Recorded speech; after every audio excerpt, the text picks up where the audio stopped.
Greetings. This will be a presentation on the subject of Prisca Theologia, the Ancient Theology. Today, and this will be a three-part presentation, by the way, so today we'll be dealing with astrology.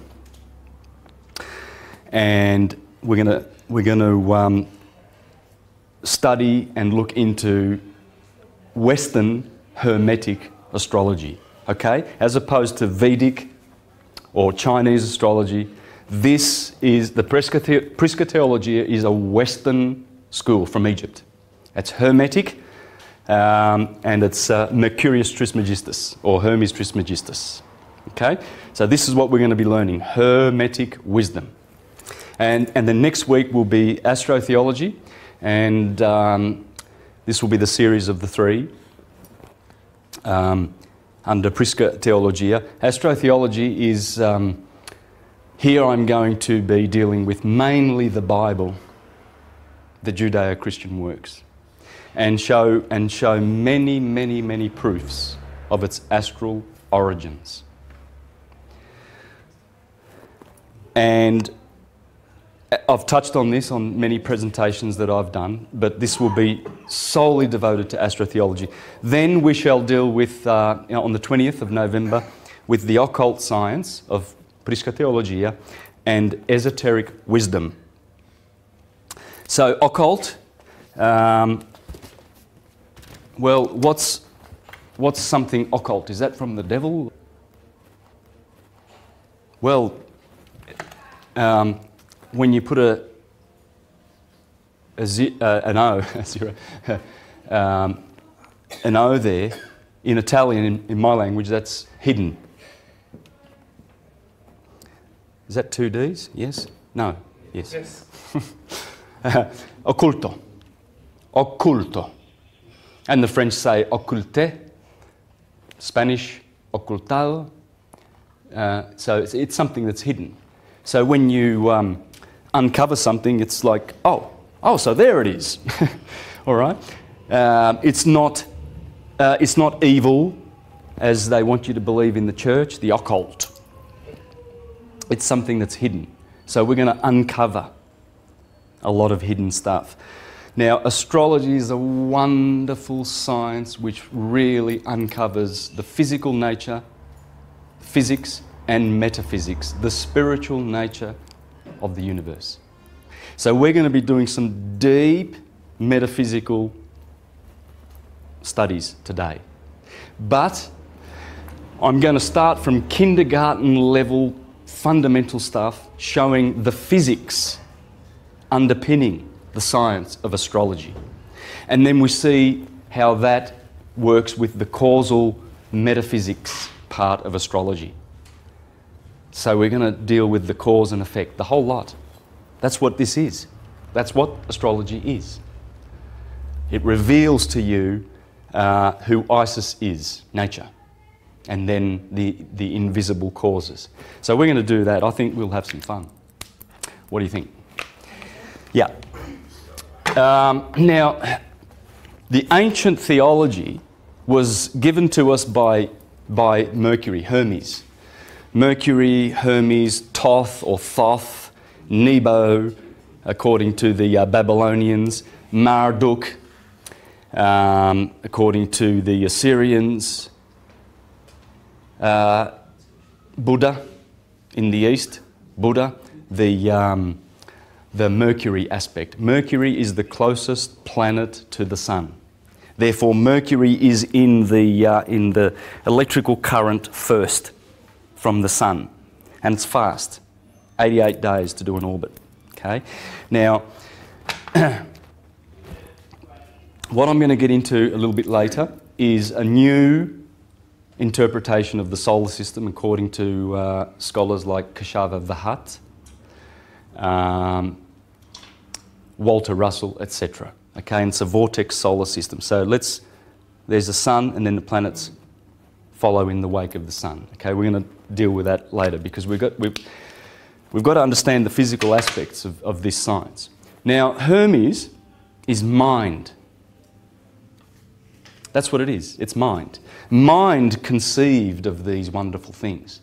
According to Marcus Manilius, the astrologer to Caesar Augustus, he revealed that the divine science was given to us by the divine Mercurius. Because Mercury in our solar system, if you think of our solar system as a person, or as a being like ourselves, with 7 planets which correspond to the 7 chakras, the 7 visible orbs, you will understand the role that Mercury plays. Mercury is heavily involved with the right brain and the nervous system. Now, your nervous system is the messenger to your body, right? You got pain in the toe, the messenger is your nervous system. Goes straight up to the brain and says, you've got trouble down in your toe.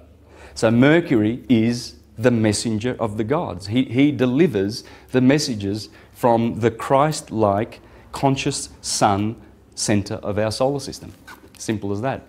The ancients knew that the sun was a being, and it was a being of 3 orbs: spiritual, psychic and material. Spirit, soul and matter. Spirit, mind and matter. That's what the sun is. When we look up, we see a fiery ball of hydrogen. It's electric. We don't see the spirit and the psychic force of the sun, but it is psychic. Now, just I'm going to be drawing mostly on 3 great astrologers. This one from the 1st century BCE, this one from the 2nd century CE, and this from the 4th century CE. Marcus Manilius, Claudius Ptolemy, and Firmicus Maternus. I'm going to be reading a lot from here, and guess what he's going to be revealing to us, this man who wrote 1600 years ago. He's going to be revealing to us the true lineage of the science and how we got to get it, how we come to have it.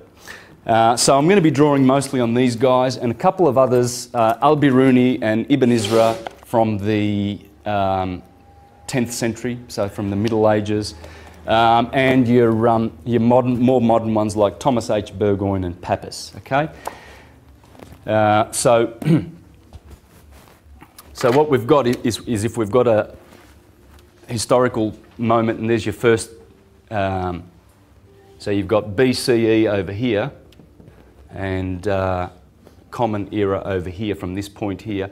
Marcus Manilius was in the 1st century here, just before the turn of the ages, and then you've got 1st century, 2nd, 3rd, 4th, 5th, 6th, 7th, 8th, 9th, 10th, 11th, 12th, 13th, let's say. You've got Ptolemy is in here, and you've got Firmicus Maternus in here, and your Al-Biruni and Ibn Isra around that period. So it's pretty ancient, and it's good to source these guys because they knew where their science came from. There's no ambiguities. There's no confusion in their minds that it comes from the West. So this is our Western tradition of astrology. Now, just before I jump into this, I did share with you this flyer. Now, this is from the School of Ancient Mysticism in Egypt. Okay, Yusuf Awiyan and Patricia Awiyan. Yusuf is the son of Abdel Hakim Awiyan, who you might remember in this beautiful documentary by Carmen Butler, The Pyramid Code. If you haven't seen this yet, please do. Really, please watch this. There's a lot of truth coming out of Egypt now. It's tying in with everything that I'm doing. Now, I'm going to be speaking in Egypt next year in October with Yusuf and Patricia. It'll be a 2-week tour, and we will go to all these pre-dynastic sites like Edfu, Aswan, Abydos, Dendera, Saqqara, and all of these wonderful places. And you are sure to be learning there about the true history of Egypt. And according to Abdel, who's now passed away, of course, you'll see him a lot in here. He's interviewed a lot. And the words of wisdom that come from this guy's mouth. He is the indigenous wisdom keeper. The indigenous wisdom keeper of Egypt. And these guys speak the truth about Egypt because they're not interested in Rome's consensus historical version of Egypt. The proof is there, and the proof is in the books that were Stephen Miller, I hope I'm saying that right, Mila, interviewed Abdel Hakim Aouyan over many years, as did Carmen Butler, to make and produce that beautiful product, documentary. These two books are also based on that indigenous wisdom from Hakim. So I'm sharing that with you because this ties in with it greatly, and the story that comes out of astrology. Astrology has been persecuted for a long, long time now, and it's going to be difficult for me to. It's always difficult to tackle the mother of all sciences. So I've got a difficult task ahead of me today, but we should be able to understand many, many things about this wonderful science. Firstly, you've got academia who tells you that it's a pseudoscience because it's not based on any kind of scientific approach, provable scientific research. And then you've got your religionists who will tell you that it's from the devil, it's evil, whilst they know nothing about it. Nothing. I often ask people, what do you think is evil about it? Can you give me one fact or one item? And by that time, they've nowhere to be seen. You know, they've gone running to the hills because they know nothing about it. And as Einstein said, condemnation without investigation is the height of folly. So, yes, I'm acknowledging that it is difficult, but we should be able to get through many subjects and nut out a few truths about astrology. Now, first of all, let me go with Marcus Manilius, shall we? Because I do want you to understand that these guys revered this science. It was a science to be revered. It was not for fools. It was for holy men. Holy meaning of spiritually evolved people. They knew that reality was spiritual. They knew that. They knew that the material aspect of it was the effect of these beautiful spiritual causes. And they knew the science of it because their minds, they were working with the higher mind. You see, this mind. It's this mind that gives you this wisdom. It's in the right brain. Okay? This mind sees the bigger picture. This mind sees the small details, right? So it sees the trees, this sees the forest. And it is the higher mind because it has a strong attachment to the heart, and the heart also thinks. So once you get those two connected, this knowledge is easy. It's very easy. Now, Marcus Manilius, this is beautiful, the way he introduces this beautiful work of his. It's a 5-part work called Astronomica. So this is book 1, and he says, deeper knowledge of heaven was first granted to earth by the gift of the gods. For who, if the gods wished to conceal it, would have guilefully stolen the secret of the skies, by which all things are ruled? Who, of but human understanding, would have essayed so great a task as to wish against heaven's wish to appear a God himself, to reveal paths on high and paths beneath the bottom of the earth, and stars obedient to appointed orbits through the void? Sorry for my reading, I'm struggling with my eyesight. I should get some glasses, I think. And it's a little bit dark, so. You, God of Selene, take note. Selene, who's Selene? The moon. The orb above the moon is Mercury. So the god of Selene is Mercury. You are the first founder of this great and holy science. Through you has man gained a deeper understanding of the sky, the constellations, the names, the courses of the signs, their importance and influences, that the aspect of the firmament might be enhanced, that awe might be roused not only by the appearance but by the power of things, and that mankind might learn wherein lies God's greatest power. Moreover, nature proffered her aid and of her own accord opened up herself, deigning first to inspire those kings whose minds reached out to heights pondering on heaven, kings who civilized savage peoples beneath the eastern sky, where the stars returned to view and soar above the cities of dusky nations. Then priests who all their lives offered sacrifice in temples and were chosen to voice the people's prayer, secured by their devotion the sympathy of God. Their pure minds were kindled by the very presence of the powerful deity, and the God of heaven brought his servants to a knowledge of heaven and disclosed its secrets to them. These were the men who founded our noble science, and were the first in their art to discern the destinies dependent on the wandering stars. Embracing long ages of unremitting toil, they assigned to each period of time its particular events, noting an individual's nativity and the subsequent pattern of his life, the influence of each hour on the laws of fate, and the great differences effected by small moments.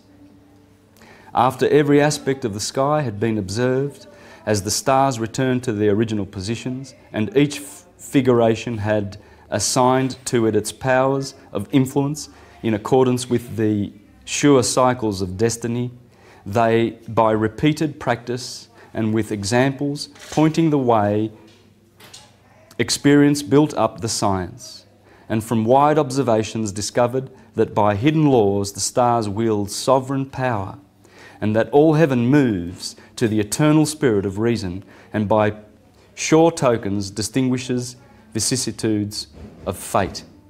Before their times, man lived in ignorance. He looked up without comprehension of the outward appearance, and saw not the design of nature's works.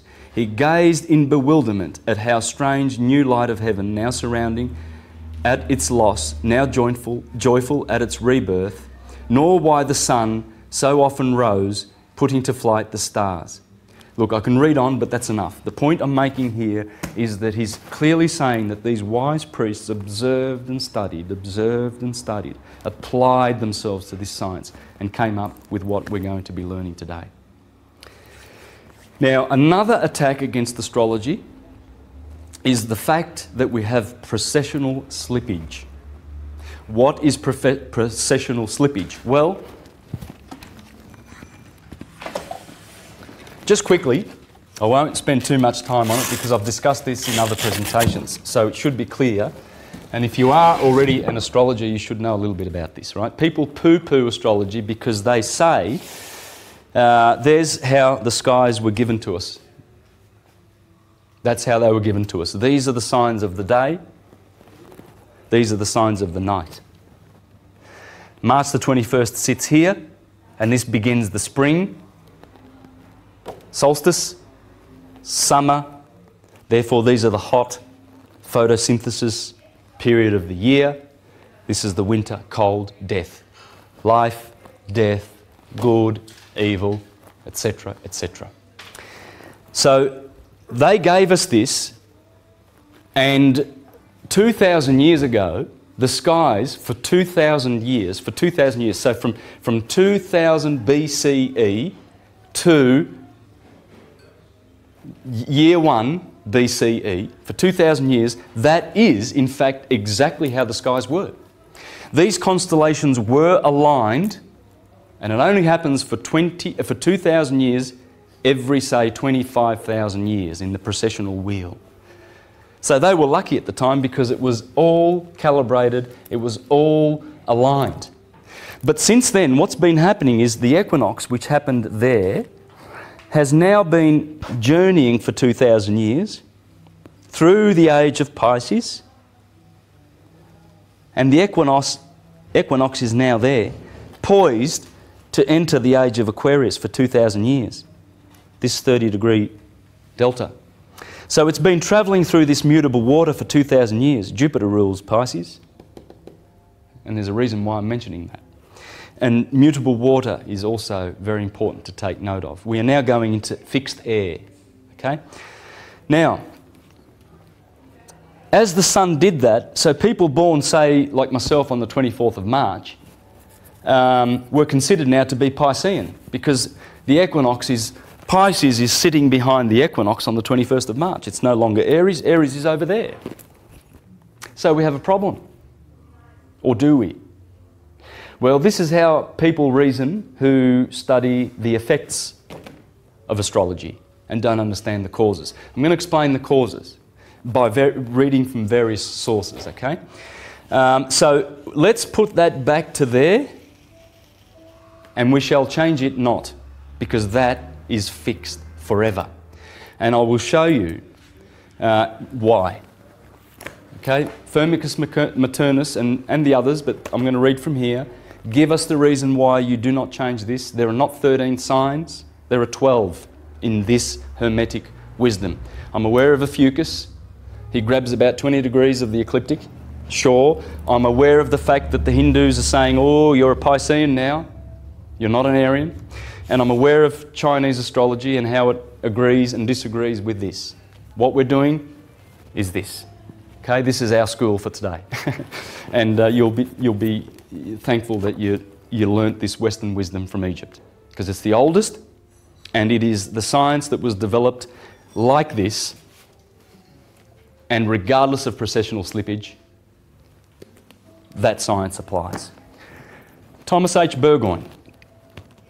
Now, look, he's got 2 volumes, and these if you want to understand Hermetic wisdom, if you want to get all the Hermetic wisdom in 2 books, read these. Please read these, because all of this setup and all of this is explained perfectly in these books. The Light of Egypt, the Science of the Soul and the Stars. In other words, as above, so below. Now, in the introduction, in the first chapter of Volume 2 of The Light of Egypt, this is how Thomas Burgoyne explains that we need not pay attention to the precessional slippage. In the next 2,000 years, we'll be doing this.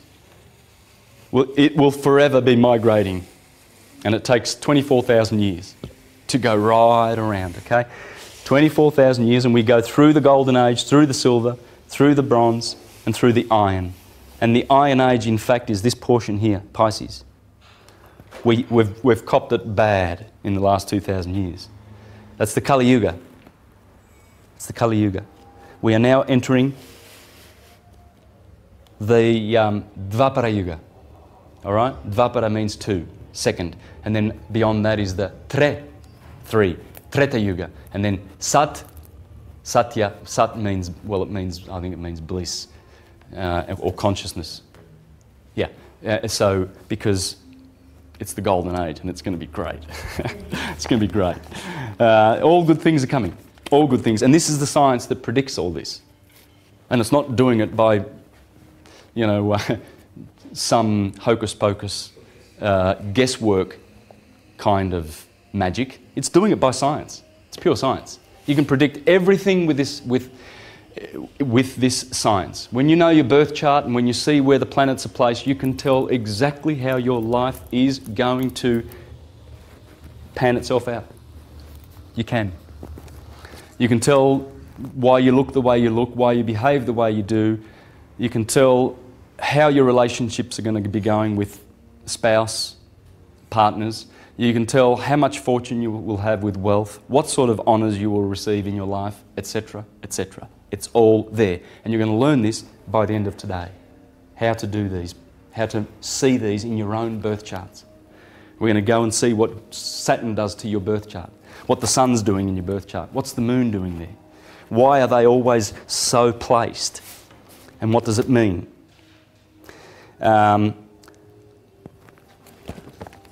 So let's get to the explaining of this problem of the processional slippage and put it to rest once and for all. So we can put our trust in here, because there are a lot of entities out there that would love for you to say, oh yeah, processional slippage, okay, let's turn our backs on astrology. It's no good because the scientists have declared it to be a pseudoscience. You know, let's... Inbred mistrust. Exactly. The shining zodiac, with its myriad constellations and its perfect galaxy of starry systems, derives its subtle influence as impressed astrologically upon the human constitution from the solar centre of our solar system. That's it. Understand that. It derives its influences from the centre of our solar system. So it matters not where the stars are, they're slipped out of place. Oh, the story's not right. Aries is no longer Aries, it's Pisces. It doesn't matter. It matters where the sun is on that angle, because when the sun, as I will go into on a graph after we've done some explaining here, I will show you how this day here, the equinox, and this day here, March the 21st and September the 21st, are very, very precious days. It is the only 2 days in the year where there is perfect balance of light and darkness. And this is a very, very important thing to remember. Balance. Because when the sun does that, then commences the imbalance. In other words, from this point onward, the sun is increasing its light, and the nights get shorter and the days are longer. All the way to this point. And then from this point, the sun must wane, just like the moon does. New moon, full moon. Dead sun, live sun. They do the same thing. So this beautiful point of balance here has always been recognised to be the start of the year, the true start of the year. This is when everything ignites. The blossom. In fact, on the 25th of March, you have Gabriel coming down to Mary saying, guess what? You're pregnant. Impregnation happens here. That's why it's the blossom.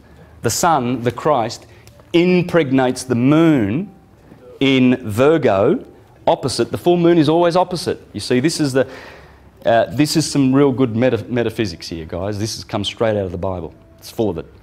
When the sun finally breaks the equilibrium and goes into that sign, the Lamb of God that takes away the sin of the world, the winter, when it does that, the moon in its fullness on Nisan 14, the day that the Jehovah's Witnesses go to celebrate the commemoration of the Christ, as the Jews do, they go off to celebrate Passover. So the sun's passed over from the winter months. They wait for the first full moon, which has to be in the Virgin, because you see, once upon a time, the Virgin took this and this spot. There were no scales. This was all of the Virgin. So when the full moon is over here, the full moon is in the Virgin. Nisan 14. The sun is here, the moon is in the Virgin. The son is born of a virgin, conceived on the 25th of March, you see. So what we see is the sun is doing this. The orgasm, the yearly orgasm. The flower is the blossom. And here the Romans celebrated on April the 19th, Flora. And the Japanese celebrate Sakura, the blossom. And then the fruits, the harvest, preserve the fruit, survive the winter, bang, the Lamb of God returns to save the world with its blood. Because when the sun goes through that 30 days of Aries, the blood, it kills the lamb. Just as Hercules kills the lion and Samson when they go through Leo. Okay, so let's stop it there. That's astrotheology, okay? It's good stuff, but it just helps with what I'm going to be reading right now. So now I've read this in another presentation, so I'm not going to go through it, but what it's saying is that these influences are impressed astrologically upon the human constitution from the solar centre of our solar system, not from the stars. And he's written that in capital letters. Not from the stars. It's very important, because you're going to understand many things from this perspective, which occupy the 12 mansions of space. Aries, the fiery, Pisces, the watery, are always there. Aries will always be there, and you'll see why. I'll give you ample reasons by the end of today. Aries will always be there. It will never be Pisces. It doesn't work. It ain't never going to work. Anyone born on the 24th of March forever will be Aryan in the universe. And we'll see that according to these guys, not according to me, please. You understand that? I'm trying to share with you Hermetic wisdom exactly from the Hermetic school. Okay? No deviation, none at all. It's very important because this school is intact still today, though persecuted, though they've tried to, you know, Constantine and the Catholics and everything and all these churchgoers have tried to destroy those beautiful temples and universities and schools, and they burned libraries and they destroyed mystery schools and they went rampaging all over the Mediterranean and tried to obliterate this beautiful wisdom. But it's still intact, and I'm trying to share it with you intact. They will always be there, and instead of its being an argument against astrology, it is one of its grandest truths that in all ages and in all times, Aries, the first sign of the zodiac, has been found ever the same, equally as well as Pisces, the last. So, in order to convey our meaning, let us digress for a moment and bring forth a fitting illustration. The condition of our atmosphere and the surrounding objects, vegetation, etc., have a peculiar condition and a magnetism wholly their own when surveyed exactly at sunrise. Interesting. This is true. You notice the flowers at sunrise, don't you? Boom! They get this electric rush and they just stand up. The sunflower faces east. The animals, you know, they just go quiet at sunset and sunrise and sunset. They pay respect to these sunrise and sunset. They do, because it's equilibrium. 2 hours later, there is a very different influence. And at noon, there is a wonderful contrast. The same may be said of sunset, and again at midnight. And lastly, note the difference 2 hours before dawn. This is the coldest period of the whole 24 hours. These are facts. And let your heart, and yet our hearts are all beating to the same life flow. And the earth is no farther away from the parent sun. And yet it is the angle at which we, the inhabitants, receive the sun's light that makes all the difference between dawn and sunset, noon and midnight. When to these facts it is further added that it is sunrise, noon, sunset and midnight at the same instant, all the time in some of the various different portions of the globe, it demonstrates most conclusively that the earth itself is enveloped, so to say, in a complete circle of conditions, very similar to the 12 signs of the celestial zodiac. And so he begins to show how Aries is very, very peculiar in its light from 6 a.m. And by the way, you only do this on 2 days of the year, the 21st of March and the 21st of September, where you lock in tightly this science. The sun will always rise at 6 a.m. on that day and set at 6 p.m. And that's the only day that it happens, right, at the equator.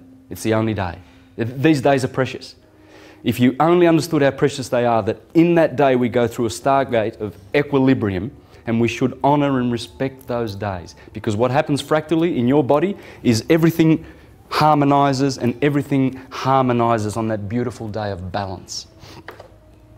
It's a precious day, and we've forgotten these days. In church they call it Easter and they celebrate it, you know, in disguise. It's for some other person, you know, it's not the sun, it's for a man that came and died physically, right? So they've pulled us away from this true science. But when you start to see these days and these cycles, unity consciousness. Unity consciousness. You see the unity of all things. When you see the cycles of nature where they're hiding. It's It's easy to see them with these simple graphs. That's why they gave us this science. And we look at it and we go, oh, shit, what does that mean? Oh God, it looks devilish. Oh, look at these animals, they're scary. And off we go, we run the other way. That's how we've been trained. But he goes on here to explain how Aries gives that particular angle of light. So people born in that month have received that influence, those particular electric rays from the sun. And then wherever the moon is, the moon might be over, you might be born, you might have a moon in Capricorn. Well, she's sending a square energy to the sun.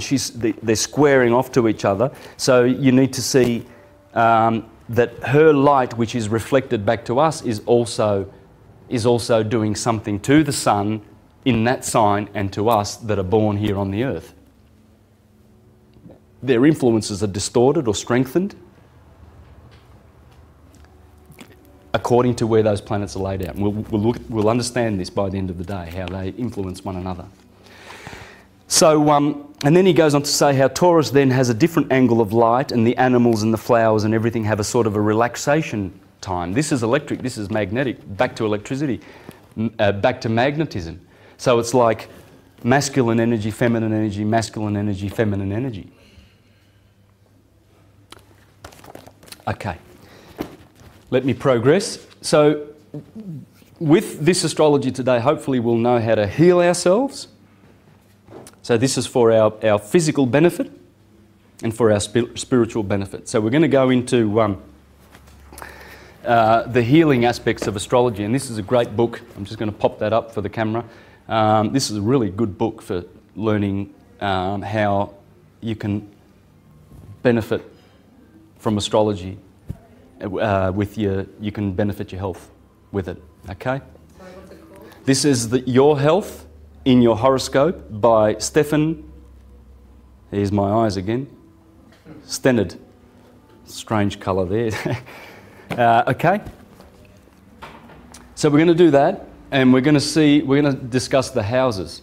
Okay. Have you heard about the houses? You understand what they are? Yeah. Okay. The houses start at the ascendant, and they go. First house will be here, then second, third, fourth, fifth, and those houses actually correspond with first house, second house, third house. Right?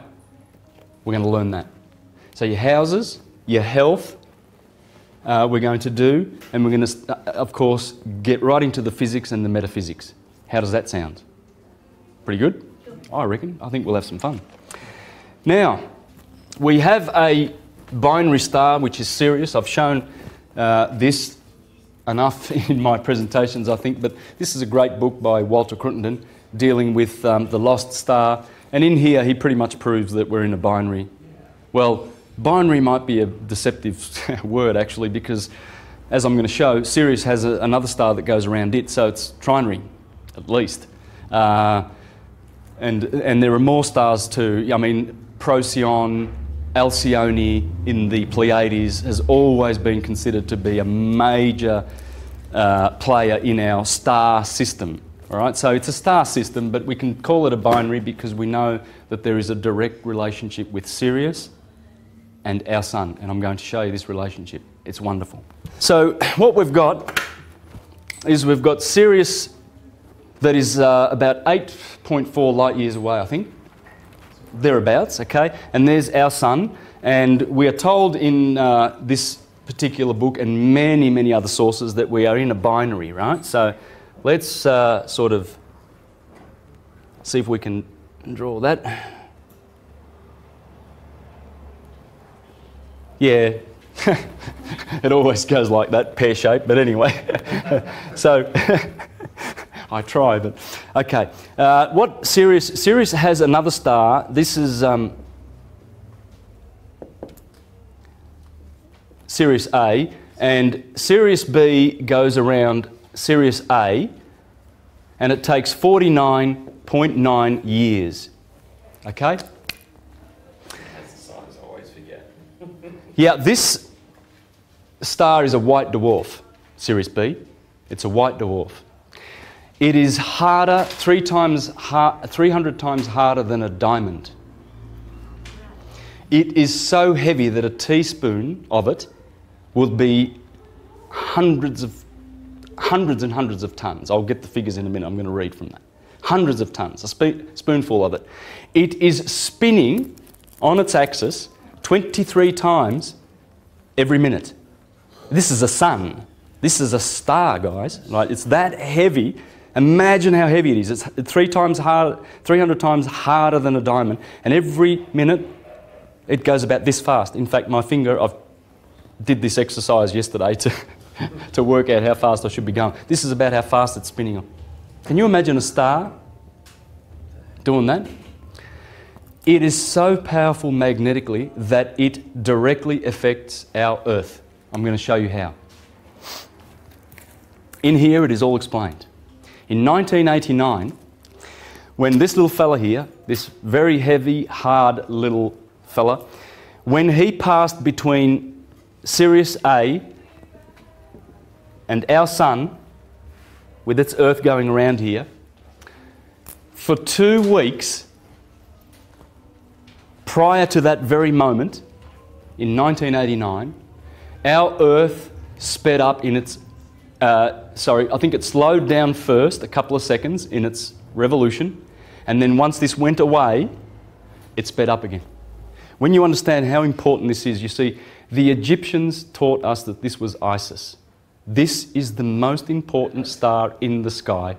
Osiris, Isis, and that's where Sirius comes from, you see. Sothis of the Greeks. The dog. This dog is the dog star, and it dogs our star. Okay? Now, because it follows it. It appears to be following our star. Now, when this, in 1989, this star was in between our Sirius A and our sun, this is what happened.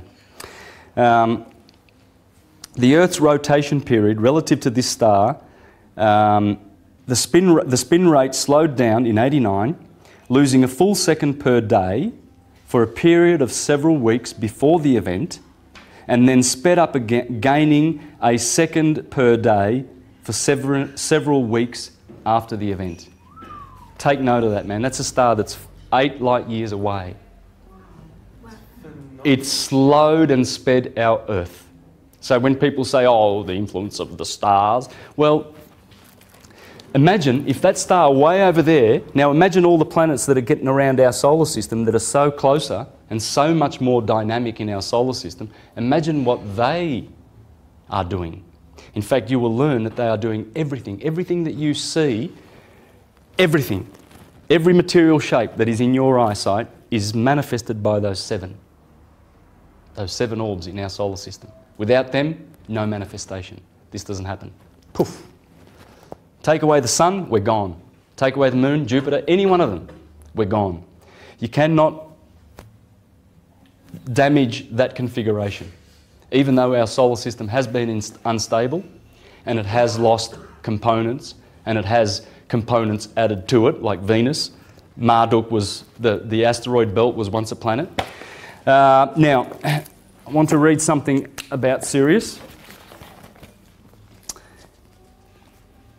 We know that streams of energy from stars travel in specific directions, either up or down the galactic arm in which they are embedded. Stars are polarized by other stars, either negative and positive, some receiving energy, some sending it out, all of which travels on the path of the magnetic field lines. Sirius, the largest in the Sirius star system, the one we see as the brightest star in all the heavens, is Sirius A, outshining our sun 10 to 20 times over, with only the mass of 3 suns. Sirius B, a white dwarf star invisible to the naked eye, packs almost the entire mass of our sun into a globe only 4 times as large as the Earth. White dwarf stars are extremely dense. In fact, Sirius B's surface is 300 times harder than diamonds, while its interior has a density 3,000 times that of diamonds. Spinning on its axis about 23 times a minute, it generates huge magnetic fields around it. The 2 stars dance around each other, constantly interchanging particles. Because Because of its greater density and magnetic field, Sirius B takes the lion's share, actually vampirizing gases and materials off of its larger host body. Sirius A, clearly a spectacular star system giving off enormous amounts of energy, our Sun appears puny and insignificant by comparison. Every 49.9 years, the two star systems, Sirius A and B, come as close together as their orbits allow, creating huge magnetic storms between them. As they approach each other, the stars both begin to spin faster as tidal forces become stronger, finally flip-flopping over, actually trading places with each other. There's a Tibetan master, Dzwal Khul, author of Alice Bailey's books, taught in the early 20th century about the effects of the Sirian system on our world. When asked what forces were responsible for the world's crises during World War II, he listed as a number one cause a welling up of magnetic force on Sirius,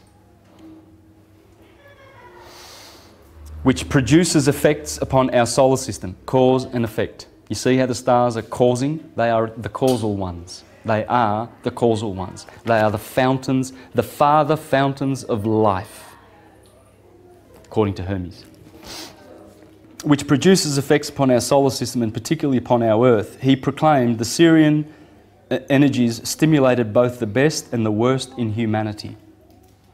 Sirius produces the best and the worst in humanity, as depicted in the global conflict.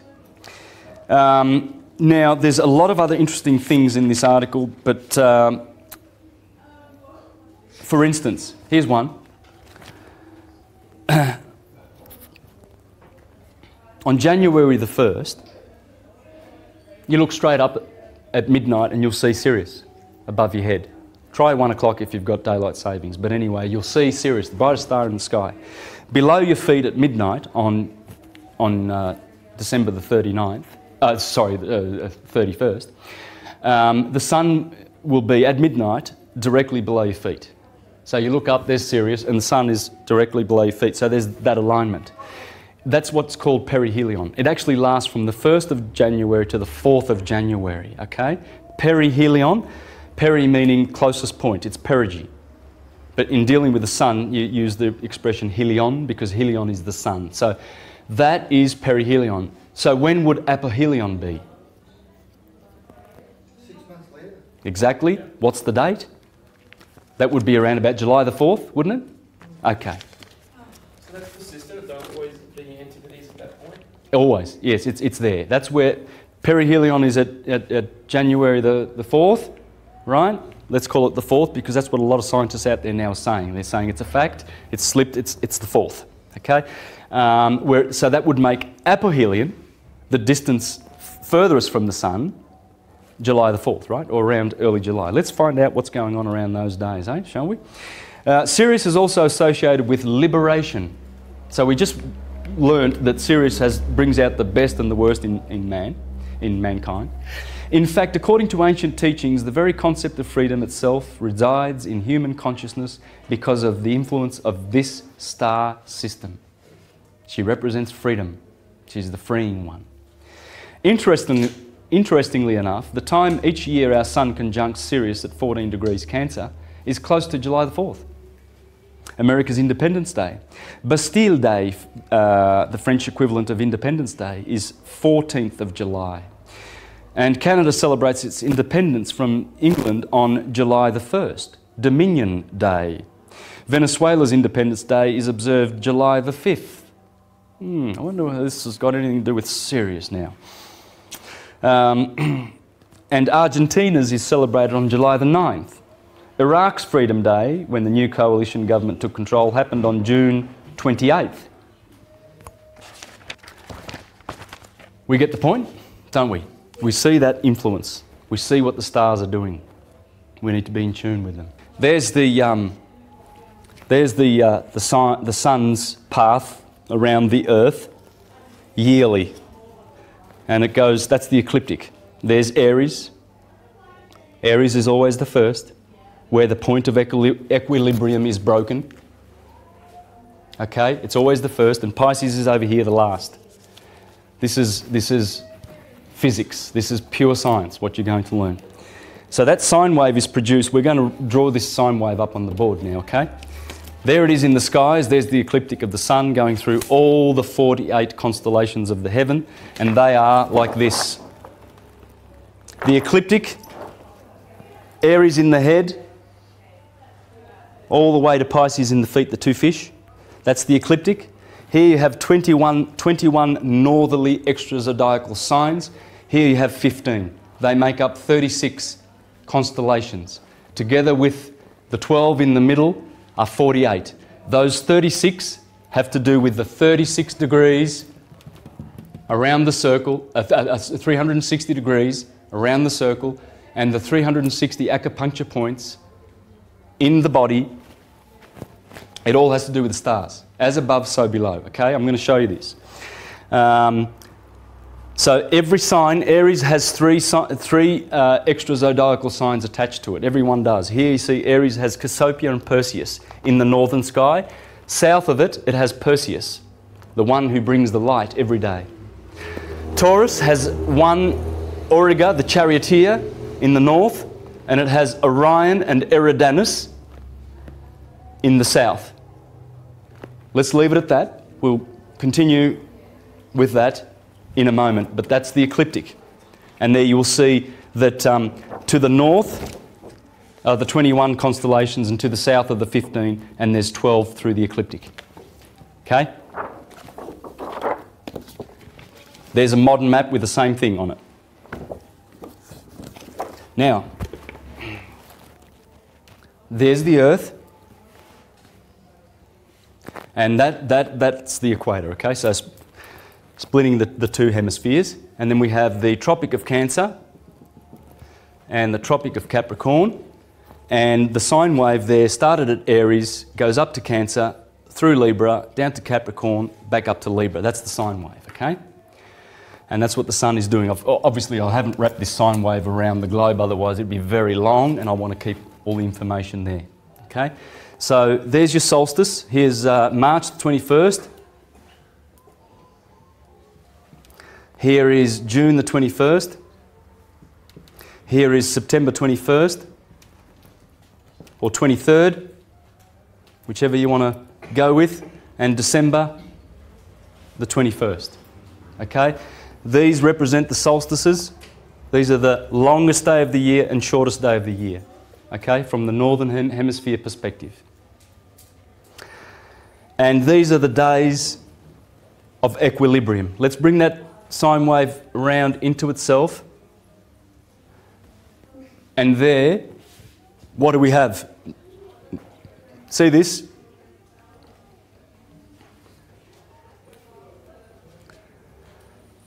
That circle is the Earth. That's how the ancients symbolised the Earth. The sun is like this. That's the sun. That's the Earth. That is the sign of addition. Because of the Earth elements, feminine, matter adds. So this Earth is material. It adds. Your body's a material. It comes from the Earth. So that's where the addition sign comes from. When you put it in motion, you get multiply. That's water. That's also feminine, multiplicity. This is generation. The woman has that power. Right? Whereas, before I put that line in there, we just had a circle like this with an equator going through it. That's division. Air.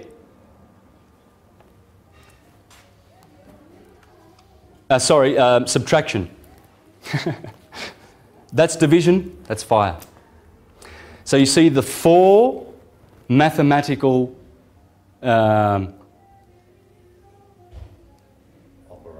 operations are there, and two of them are masculine, which take away, and two of them are feminine, which add. Now, these very important days here are so wonderful. They give balance, as I've already explained, they give balance to the year. Equilibrium is something that nature always looks for.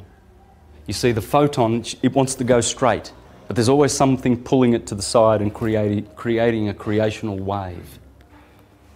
And so that spirit, that light, you see that light is spirit because you've got...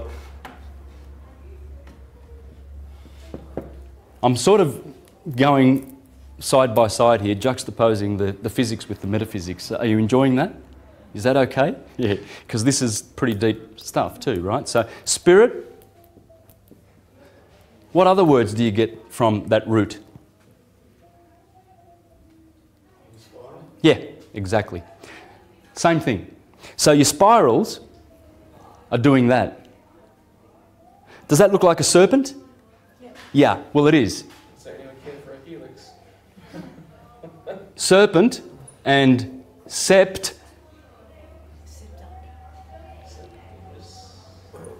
Septenary, 7, has always been associated with serpent.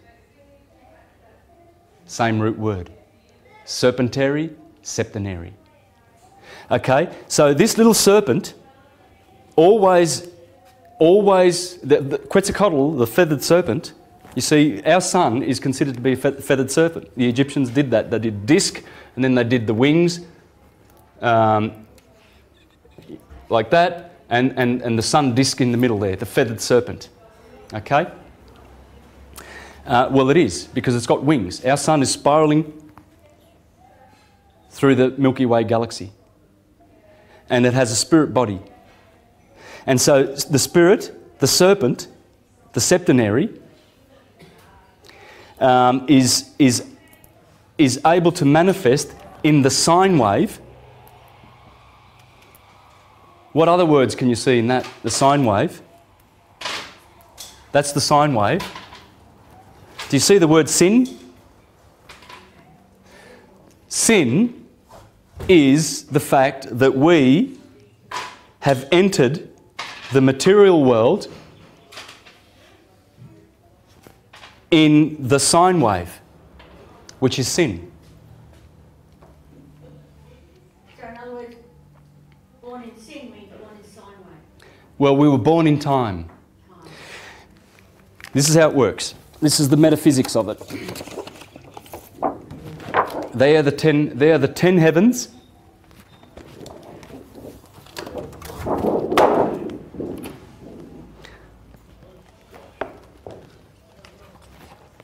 There is the Kabbalistic tree. Notice that those 10 Sephiroth, they correspond to this. I'll explain this in a minute. And they also correspond with the Indian chakra system. You see, this one gets two Sephiroth. And you see the elements there, fire in the head, earth, air, water, Cancer, Leo, Virgo. Okay? Now, let's explain these 10 Sephiroth. I'll put this up in a minute because there's a lot of information that I need to get out from there. But here is what you call the primum mobile. Or I guess that would be the primum mobile. Okay? That's where spirit is, the cause. And then in here is the crystalline sea. That's the crystalline sea that John saw in Revelation with the 24 elders encircling it. The 24 hours. Right? Or the 24,000 years of procession. Here is what we call the firmament. I'll have to check that. I don't know why I'm confused now, but you've got primum mobile, crystalline sea, and that would be the firmament. Anyway, I'll get back to that in a minute. There you have Saturn, the first ring. You see, when we come through the rings of Saturn, the soul is descending to eventually live on this earth with a material fleshly body. But it must go through all these polarizations. It must descend through 7 levels. And they are the 7 emanations, or the 4 emanations of the Jews. These are acquiring this atomic nature as it descends down to be hexed in matter. Okay? So you've got, the first ring belongs to Saturn.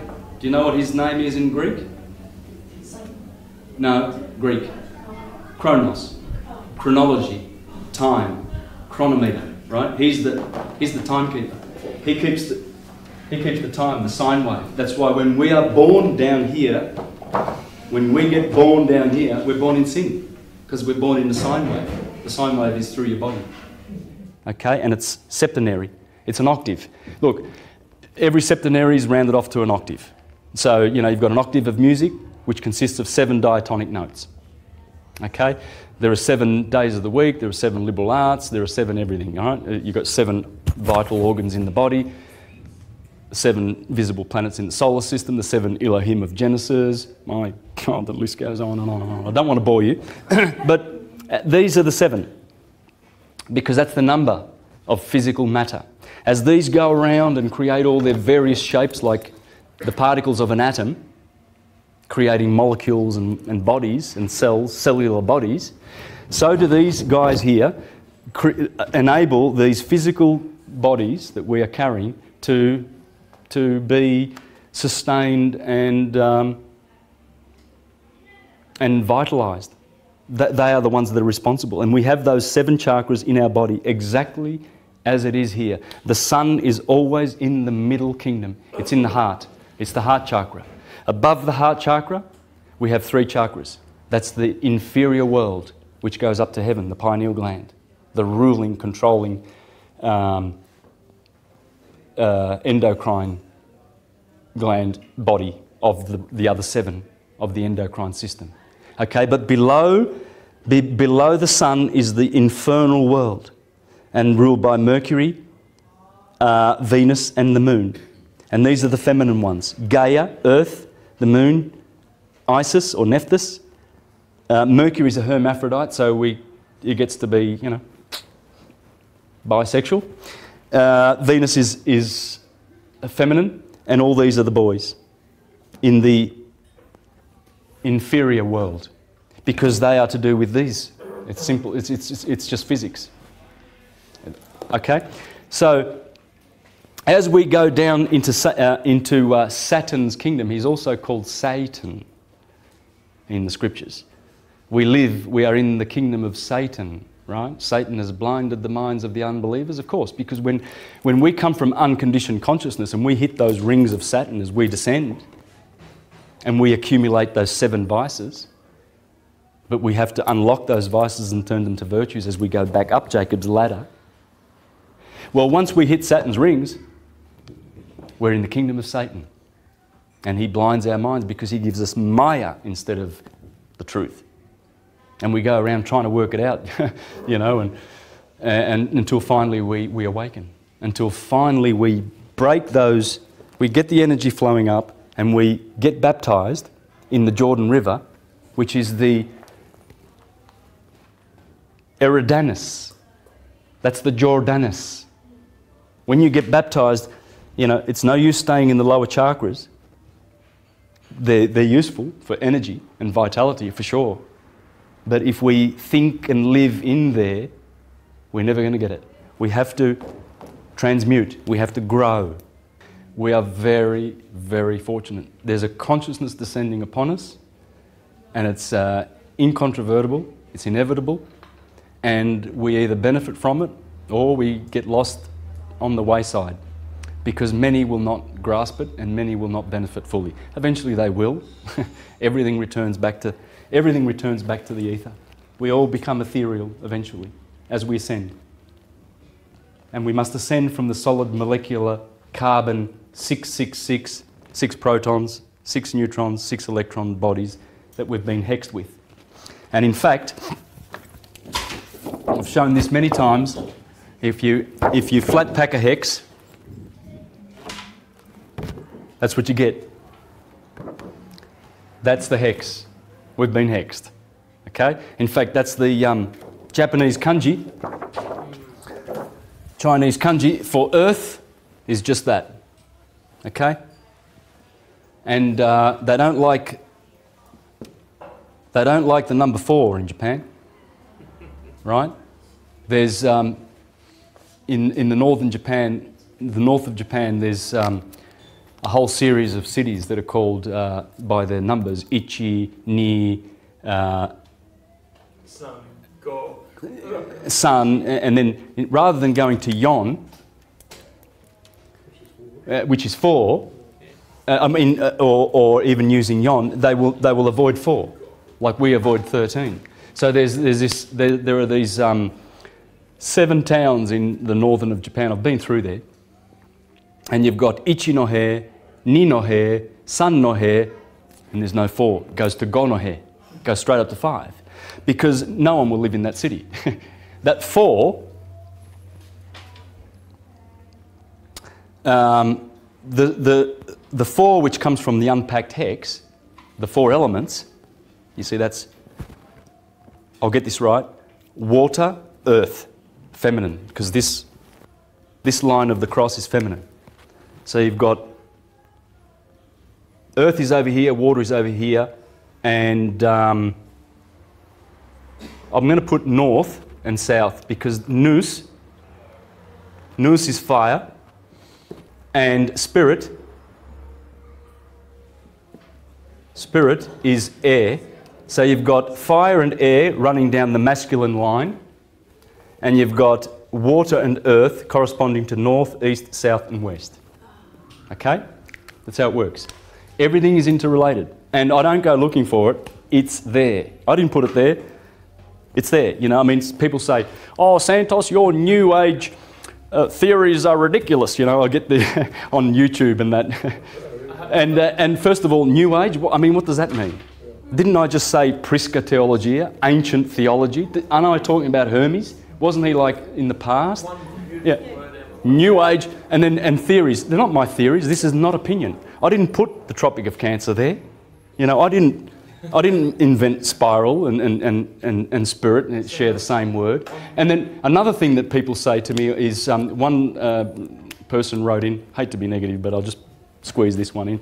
She says, "Oh, well, all of this sounds good in English. This can't be true because it doesn't work in other languages." Well, it does. I speak Italian, French, Portuguese, Spanish. I can do this in any one of those languages. In fact, I'm going to do it as soon as I get some time. But let's have a look at some of this. I mean, I've already shown that spring is called primavera, first time. Right, the first season, the spring, it's there. March used to be called Primus. The Italian word for good looking is bel. There's El, the sun, because if you're bello, if you're a good looking man, you're good looking like the sun. You're not going to be good looking like some doofus. It's got to be the sun. The sun is the best looking. How many sun names have we inherited in our culture? Do you know that John means the sun? Do you know that Robert means the sun? Name some names. You'll find that either directly they are the sun or indirectly by virtue of the planets. For instance, Peter. Peter is not the sun, it's Jupiter. Paul is not really the sun, it's Apollo, which is an aspect of the sun. You see? So Peter and Paul, that comes from our solar system. It all does. Now, let's get back to the science of things then, and we see that this basically is the graph, the physical graph, that allows us to peer into the spiritual. This allows us to peer into the spiritual, okay? Now, the 4 cardinal points, these are the 4 cardinal points. We need to pay special attention to them. Once you pay special attention to these cardinal points, then you will understand astrology. Everything else is just filling in the shadows, as Thomas Burgoyne says. Get the cardinal points right and work out what's going on there. It's big. And here's what Marcus Manilius says 2,000 years ago about the cardinal points. "Come now, prepare an attentive mind for learning the cardinal points." So he's telling us now, just prepare your minds for the cardinal points, because they are so pivotal to understanding, and you're going to see how. You're going to walk away from here today and you're going to go, wow, okay, now I get it. Because of the cardinal points. 4 in all, they have positions in the firmament permanently fixed and receive in succession the speeding signs. Oh yeah. Arians like me, they're fast, all right. They never walk, they're always running. And Cancerians, Librans and Capricorns. Motion is their modus operandi, you know, like they're moving. They are the speeding signs. But they also speed because, well, let Marcus Manilius explain. One looks out from the rising of the heavens as they are born into the world and has the first view of the earth from the level horizon. Aries. So he says one, I'll read that again. One looks out from the rising of the heavens as they are born into the world and has the first view of the earth from the level horizon. Remember, on March the 21st, it's level. Equilibrium. 6 a.m. Bang on, there's the sun. And has the first view of the earth from the level horizon. The second faces it from the opposite edge of the sky. Libra. The sign of Libra looks like this.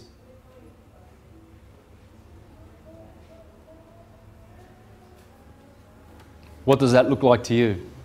Does that look like the sun going through the equator? Like the Nissan car thing, you know? Nissan, the sun going through the equator on the month of Nisan. That's Nisan in Jewish, March. So that's why Nisan has their car symbol has a sun going through the equator. Just like Libra, sun going through the equator. Okay, so much for these devilish little glyphs. Oh, the devil invented those. The point from which the starry sphere retires and hurtles headlong into Tartarus.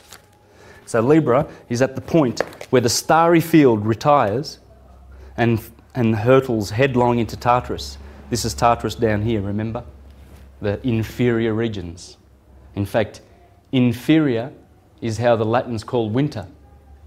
Inverno. And in fact, infernal, hell, is inferno. You just replace the V for an F. Okay? Infernal, hell, it's supposed to be hot, is actually another word for inverno, which is winter. The third marks the zenith of high heaven, where wearied Phobos halts with panting steeds and rests the day and determines the midpoint of shadows. Phobos, being the sun, Phobos, halts because the sun always halts at the solstices for 3 days. He stops.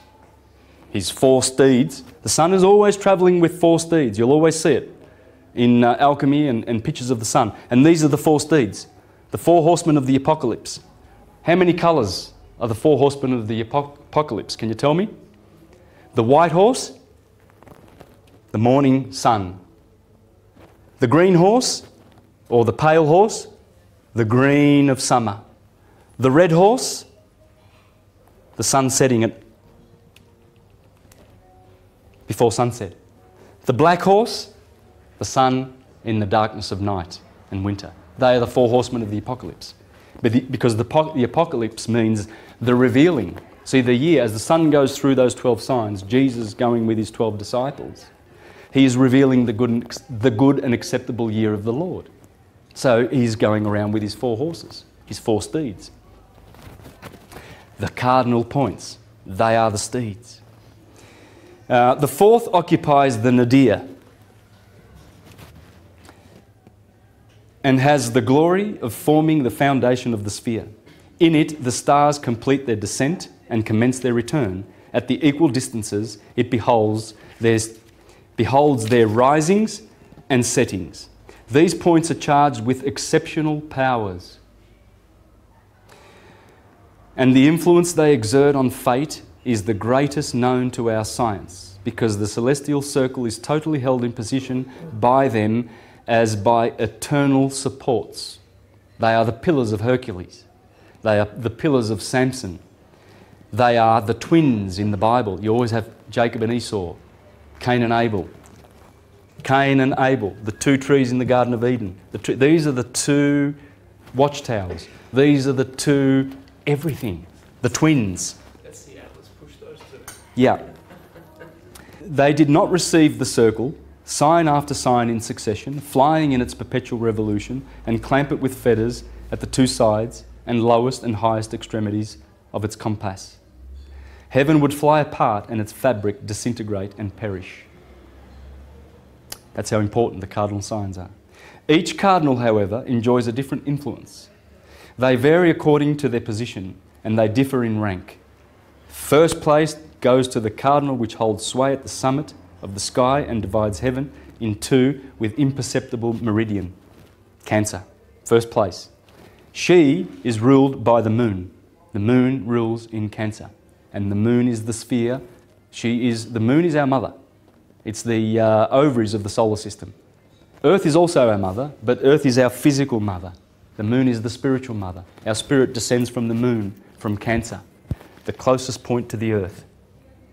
You see, because, of course, if the sun's climbing up to the Tropic of Cancer and you're living in Italy, good old Italy, over here, well, then the moon's going to be closest to you and furthest away at this point. So that's why they place the moon here and Saturn here. And it's opposite. Saturn's here and the moon is in Cancer, the cardinal point. Saturn rules this cardinal point and the moon, and they oppose each other. This guy, as you remember, the heavens, Saturn is the last heaven that we must leave. And that's the crown chakra. That's the last one. We've got to go to heaven, right? That's the metaphysical aspect of all of this. And you can see already how much you can benefit from this knowledge, can't you, spiritually, as you realise that reality is spiritual. This is phenomenal. Emperor as well, isn't it? Saturn is old man Kronos. He has the scythe, so he's the grim reaper, but he is the one that gives us our physical life. For whoever is born of flesh or in time must therefore die in time. See, the moment when the sperm of the male is received by that little egg and those two eggs become one, that's when spirit unites with matter and they create a Vesica Pisces in between. And that is the moment that you are baptised in death. That's the moment you begin to die, because before that you were alive. It's death. It's the baptism of death. And it comes from the womb of your mother, which is a tomb. That's why you come out from a womb and you end up in a tomb. Same word, according to Plato. Okay? So when our father, the spirit, because a sperm, you can't see that little egg. There's no way. You're not going to see it. It's a spirit. That's why they call it the spirit. The masculine part, the guy donates this little egg. And the woman does the rest in her womb. From that moment, you're dying. You're baptised in death. Therefore, you need to be purified with water. Christians get baptised and they symbolise that with water. Holy Spirit, air, when you burst your spirit chakra, the throat. And then fire, when you have the baptism of fire and you've been baptised in the Jordan. That's the story. It ain't literal like they teach it in the churches at all. It's a spiritual story. It always will be, and it's always been there. You just got to point to it and see it. If you don't see it, you're not looking. It's only for people who have eyes to see and ears to hear. And that's why the churchgoers are very keen to preach to you that, you know, that their interpretation is correct and everything like that, because they are actually being forced to do their thinking from their lower solar plexus, their lower mind, which is not evil, but it's not the higher mind. This is the land of opinion, the land of belief and faith, whereas this is the land of direct knowing, when you go up to Aries. And you're going to see how important Aries is in a minute, once I finish this with the cardinal points.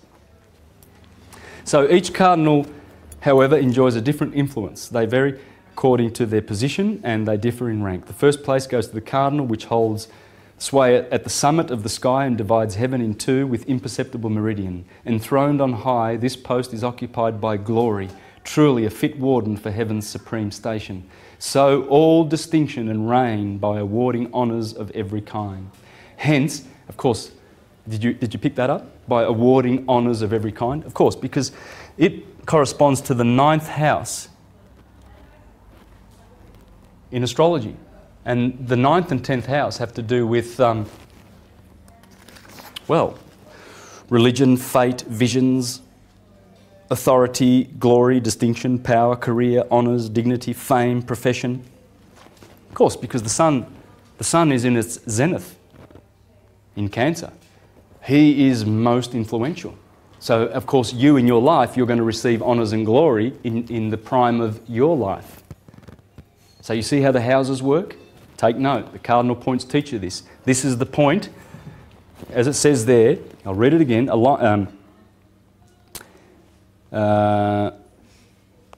Occupied by glory, glory of the sun.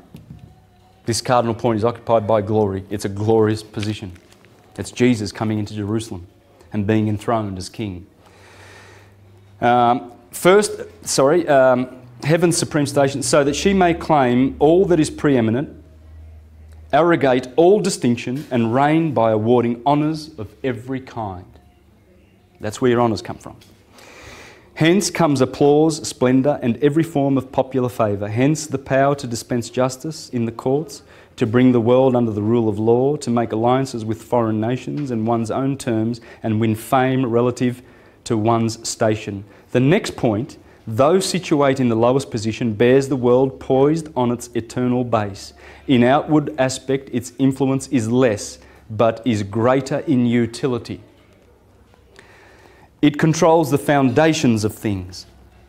This is the foundation point, right? And you'll find that it has to do with brothers and family. Brothers and family. Foundation. Your family. That's your foundation here. The third and the fourth house. Okay? We'll get into that in a bit. It controls the foundations of things and governs wealth. It examines to what extent desires are accomplished by the mining of metal and what gain can issue from a hidden source. Hidden. Secret, dark and cold. That's the underworld.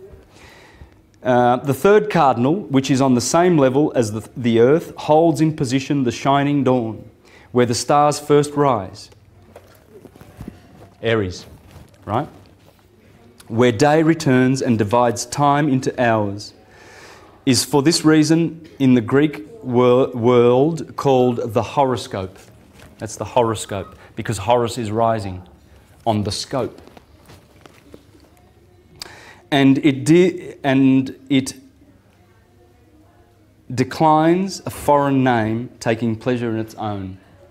It declines a foreign name. It will be called the horoscope, and it does not accept any other name. Within its domain lies the arbitrament of life and the formation of character. This angle gives the formation of character. It's called the ascendant. You see, you have your sun sign and your moon sign, but the third important aspect is your ascendant. And see what Marcus Manilius is saying? It defines the character. Your ascendant is telling you about your character. Those angles, those three, where the sun is, your electric, father, and where the moon is, are the most important aspects of who you are. But the third one, and probably equally as important really, is the ascendant. And that's the point that's coming up in the east. Every 2 hours it changes sign. It goes through a sign every 2 hours as it goes around. It will grant success to enterprises, open up the professions and decide the early years that await men from their birth. The education they receive and the station to which they are born according to the planets approve and mingle their influences. The last point, which puts the stars to rest after traversing heaven, puts the stars to rest, because when the stars go over the horizon in the west, the Egyptians say the west is death, the east is rebirth, because the sun is born in the east every morning, but then it dies. The stars come up in the east in the Zodiac belt and then they die. And that point there is Libra, 6 p.m. Right there, Judgment Day. In fact, the Jews call that September, around the 21st and 23rd, they call that day Judgment Day. That's when you cull your flocks, all right? Your little lambs and your little goats, they grow, and some of them don't make it because they're lame or they're sickly. You kill them here at Judgment Day to preserve their meat for the winter. That is Judgment Day. I can give you a list. There's a whole bunch of stuff, but I can't afford to because in 20 minutes we'll have a break, and I want to establish some good science before we get into astrology good. And it is concerned with the consummation of affairs and the conclusion of toil, marriages and banquets, and the closing of years of life, leisure and social intercourse and worship of the gods. That's what it has to do with, worship of the gods. And it has to do with consummation of affairs and it's concerned with the consummation and conclusion of toil. The conclusion of toil. You normally stop working here because you can't see anymore. Sunset. So you just go into your house and you eat and you prepare for sleeping, don't you? Right? Well, this is what the Jews, they have two covenants. Have you heard of the covenant of works and the covenant of rest in the Bible? That's the covenant of works, because when the sun goes through there, you've got to work. It's summer. You've got to collect your harvest and everything like that. That's the covenant of rest, because then you rest in the winter. You see how you can decipher everything in the Bible through this science. It's pure science, that what's in the Bible. You needn't worry that God has a covenant of rest and a covenant of works and what that means, you know, in a detrimental, theocratic, judgmental way, that this hierarchical, interventionalist, patriarchal, buffoon, Humpty Dumpty God is going to inflict on you. It's not going to happen. It's science. That is the best description I've heard in a long time. Yeah, and it's still not the full description. There's a lot of other epithets and descriptions because it's ridiculous. And it's time for humanity to wake up. Wake up to the beautiful science of the Spirit and the spiritual wisdom that liberates. See, Hermes is the liberator. The artificial Christ that they've created, he is the enslaver. It's actually the twin brother of Satan, and the magnetic enslaving energies is what the elites are using to give us their Luciferian satanic version of this. It's all erroneous, and we needn't pay any attention to them. Nor must you rest content with observing each cardinal point. You must note with a retentive mind the spaces between them, which extends over a larger range and possesses special powers. The curve which stretches from the orient to the topmost point of the circle claims the earliest and infant years, the slope which sinks from the summit of the sky till it reaches the Occident, succeeds to the years of childhood and includes in its province control of tender youth. It's talking about this, saying there's the youth, there's the adult, and there's the waning years. And then you start walking around with a walking stick and you die. Born, youth. Spring is youthful. That's why Taurians, Geminians and Arians they're the babies of the Zodiac. Because this is the baby. The sun is a baby here, right? The portion which appropriates the setting heaven and descends to the bottom of the circle rules the period of adult life, a period tested by incessant change and checkered fortunes. But the part by which return to the Orient heaven's course is done, but the part by whose return to the Orient heaven's course is done, and which with enfeebled strength slowly ascends the back-bent arc, this part embraces the final years, the back-bent arc, the final years, the fading twilight, and palsied age. In any geniture, every sign is affected by the sky's division into temples. And now he goes into the houses, and I'll stop there. Okay, that was a bit heavy reading, but basically what he's telling us is this.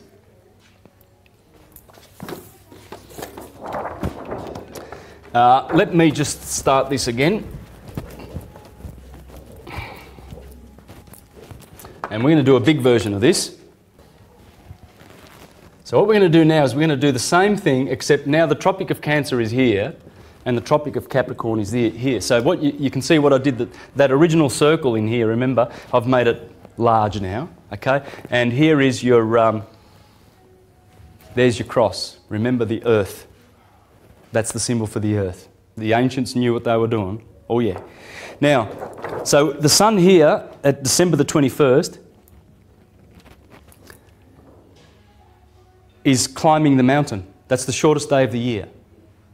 And that's the longest day of the year.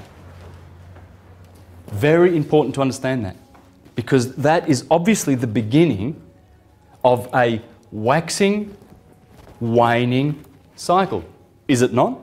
Right? Just like Sister Moon. This is all in the northern hemisphere stuff. No, this is both hemispheres. Okay. Yeah. Of course, here in Australia, this is the longest day of the year, December the 21st, right? But the science is northern hemisphere oriented. There's many reasons for that. I can quote Pappas, I can quote Thomas Burgoyne. I won't go into that right now, but it works. The north, because this is the north. And you're going to see Aries is in fact the north. It's not the east. I'm going to show you that in a minute. But it doesn't matter where you are. Southern hemisphere, wherever you are, this science works because it works like this. March is the head of the human being there. The feet will never be there. So an Arian will never be a Piscean. He will always be an Arian if he's born on the 24th of March. Simple as that.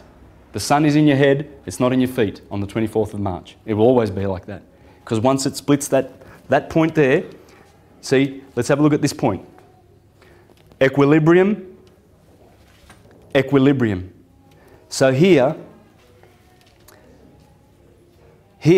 we are beginning a new cycle. This is the waxing and the waning cycle, but this is the light cycle and this is the dark cycle. So one starts here and one starts there. Let's have a look at Sister Moon. That's Brother Jesus. Jesus is the sun. Mary Magdalene, the moon, what's she doing? It's important to note what the sun and the moon do every year in relation to each other. Here's the moon in her 29 days, 28, 29 days. She's doing the same thing. Notice where I've put quarter moon?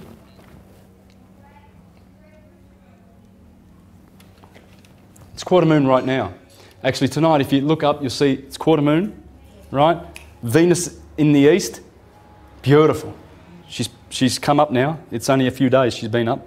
And Jupiter opposite. Quarter moon, Jupiter and Venus, you will never see anything more beautiful. Check it out in the next week or so, because it'll be going away. Another 7 days, of course, because it'll be full moon soon. So please check it out. I saw it last night. It was magnificent. So there's Sister Moon. She is the magnetic hub of the solar system, and the sun is the electric. It's father and mother. It's our father and our mother. Okay. In the emerald tablets of Enoch or Thoth or Hermes or Mercury, it says there clearly that the sun is the father and the moon is the mother, and you'll see why in astrology. This is how it works. So as the moon begins at new moon here, she climbs up for 1 week, and then she's at quarter moon here, just as the sun is at quarter. And now he's actually going to wax, just like the moon does, and he's going to, in spring, and he's going to provide more light.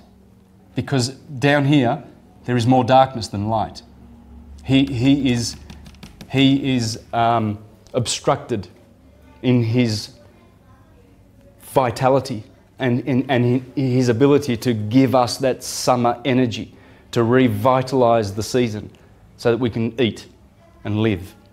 You see how the sun is our saviour, how Jesus is our saviour, right? You'll see how it works in astrology. It's very important. Then the moon climbs up and she's enthroned as the high priestess. This is Isis, up to here. And then Nephthys begins to wane. And she's the evil twin sister of Isis. You don't do stuff when the moon's waning. You know, stuff like plant.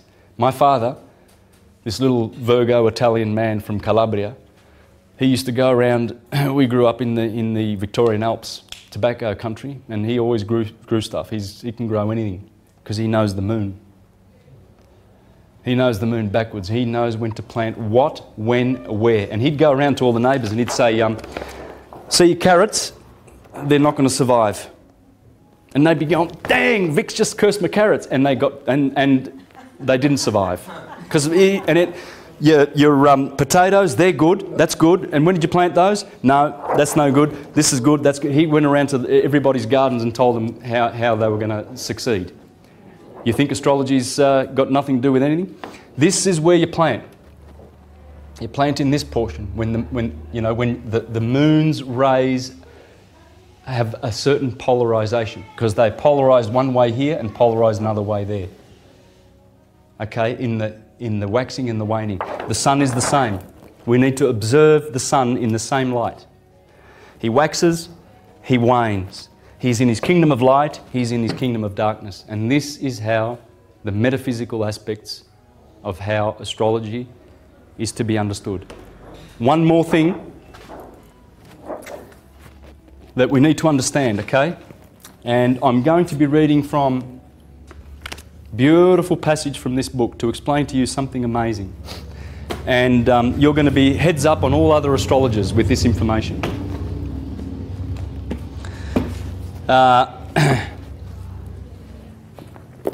go straight to the page, and then I'll have to do some reading to support what I'm about to share with you.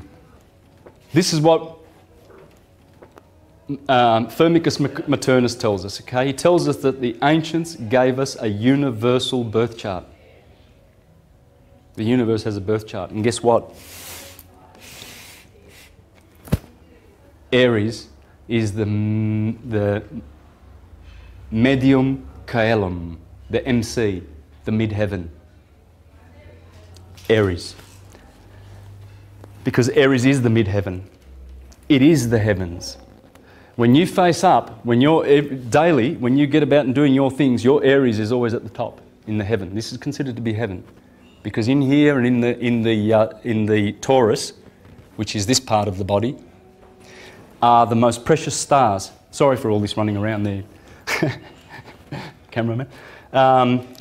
These stars in here, when you look at, when you consider Taurus, you will see that there is a little star cluster called the Pleiades, and these are the Hyades. And there's this beautiful red star called Aldebaran, and the red star Betelgeuse. This is all happening in the head. This is the heavens, because all this stuff, the Pleiades correspond to the pineal gland, and Alcyone, the governing star of the solar system, that's pretty much the throne of God. That's in the pineal gland. That's the throne of God. And so, Firmicus Maternus teaches us that the mid-heaven is Aries. Now, I'm going to get back to this, but we're just going to do a little bit of a divergence here. The Egyptians, this is pure Hermetic, because the Egyptians also placed the stars like this. Okay, it's fine to do that. It's perfect. In fact, that's how it is. But you must understand in your mind that that point of the equinox is happening up here. March the 31st is here. The break of dawn is here. The sun always illuminates the mind first. You see, when the sun comes up at 6 a.m. in the morning on March the 21st, bang, the light is in your head. There is fire in your head. The pineal gland and the pituitary gland are in your head. And so you see how the ultraviolet,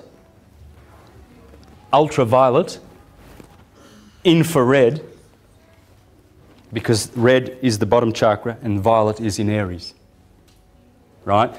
Because these are the colours of heaven. Okay? Now, the Egyptians understood this because they placed the scales of Libra right down here in the underworld. In fact, they said the soul coming from Cancer, the moon, it descends and goes through the 7 orbs and reaches maturity as a soul and ascends out of Saturn in Capricorn. So the soul ascending from the moon and incarnating goes through the orbs, the moon, the sun, Mercury, Venus, Mars, Jupiter and Saturn. They are the 7. They are the 7 chakras that need to be activated, the 7 powers that were granted to us. You see, the vestments, as our souls come down And Manly P. Hall's really good for this. You need to, if you're enjoying this subject, please get into the audio files of Manly P. Hall and study how he explains the vestments that these planets give us. You see, they are really vestments that are heavy to carry. They're not vestments that are in our favour because they subject our unconditioned consciousness. But never mind. We still, as we descend through those 7 heavens and we get prudence from Saturn and rationality from Jupiter and will from Mars and divine will from the Sun, and we get sensuousness from Venus and intellect from Mercury and imagination from the Moon. These vestments, it's up to us to activate them. If they stay asleep when we die, that's not going to help us ascend. Ascension is not a new age. Is not a new age idea. It's hermetic. We must ascend. We've got to get back to course. We're not supposed to stay in incarnation. We're supposed to wake up one day and work out our spiritual source and essence and return to it. It's bliss. That's where the bliss is. So what they did there, you see, is the judgment hall is down in Tartarus. So we must have our hearts weighed. And guess who's there? The jackal. He's always there. Well, because in Libra is where the lupus, the wolf, resides. So he's always there after the sun goes through the scales. And he is always there ready to judge the soul if it's going to ascend. And you see Sagittarius is waiting at the last day of December the 21st with his arrow to send you off into the rings of Saturn.